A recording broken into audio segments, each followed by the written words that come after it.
Just in case you're discouraged with the thought that we can fight authority, but authority always wins. I have some good news for you that could lighten the heavy burden of the chains of our oppression by the hands of a rapidly growing Orwellian police state.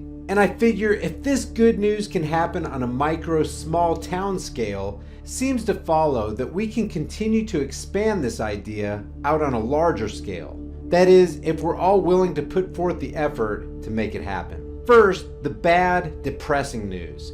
According to a 2007 statistic, not including parking tickets, it's estimated that somewhere between 25 and 50 million traffic tickets are issued each year. Assuming an average ticket cost of $150, the total upfront profit from tickets alone ranges from $3.75 to $7.5 billion. That's billion with a B. When police departments begin viewing themselves as revenue-generating agents rather than servants of the public trust, it has a deleterious effect on the public, which is now viewed by cops as potential income rather than individuals. If the incentives become perverted, the department becomes perverted. Everything from booking fees to insane civil asset forfeiture laws are prone to abuse, especially when the municipality becomes just as addicted to the cash flow. What you end up with is a local cartel with a monopoly on force who uses that force to extort people who just want to be left alone to go about their own business. These law enforcers become road pirates and revenue-generating addicts who covertly and overtly intimidate people as they legally rob them through their legislatively approved extortion racket. But check this out. An Oklahoma town with a population of 410 was in the news back in January of 2014 precisely because of this abuse.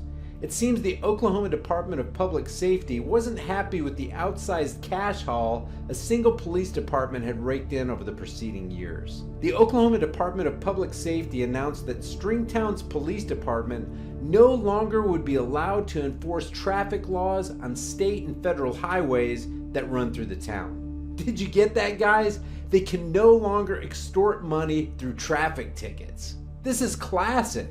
And this is exactly what we want to see in every town.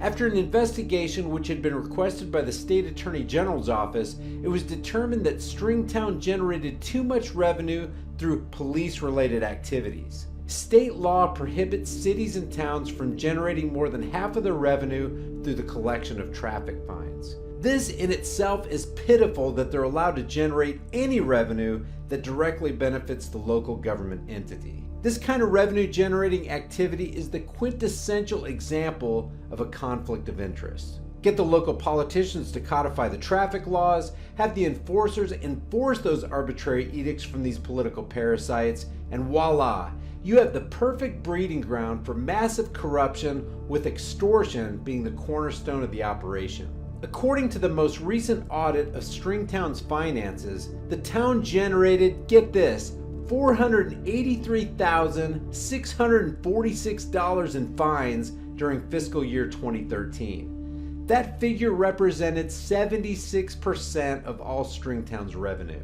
Remember, guys, cops are people just like us. The reality is that no individual has the legitimate authority to initiate force, fraud, or violence on another individual. If you don't have that power, they don't have that power.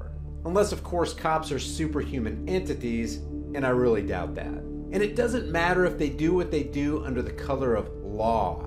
Not everything that is legal is moral, and not everything that is illegal is immoral. If a person isn't harming or threatening to harm another person, no crime has taken place.